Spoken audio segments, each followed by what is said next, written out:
Yeah, hi. Today we are going to see a recent outburst and protest in Karbi Anglong Autonomous District Council area of Assam against the outsider.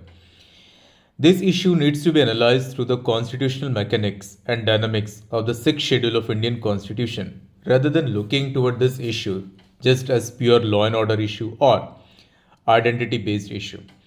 Now, at the core of this particular issue, this protest exposes the structural deficit in asymmetric federal governance. Now, looking toward the constitutional architecture with respect to the sixth schedule, enshrined by Article 244 subclause 2 and Article 275 subclause 1, it provides territorial autonomy via ADCs, that is Autonomous District Council. These are those kind of councils which possess quasi-legislative power over land management, shifting cultivation, village administration, inheritance, and customary law. Executive authority do exist, but concurrent jurisdiction of the state government often dilutes this autonomy.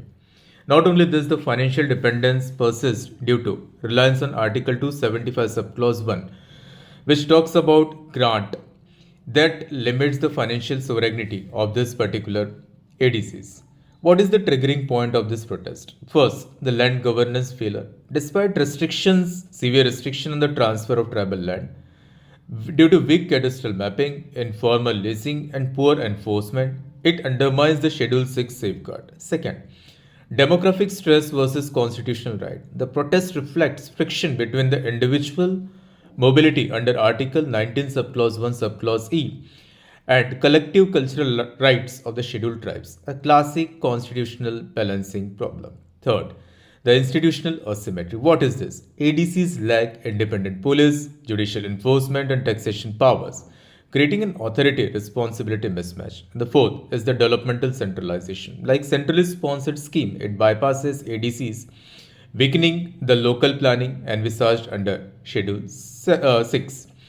Now, it's not only a constitutional failure, but it's a failure of the cooperative federalism, which illustrates limits of protective discrimination without administrative capacity.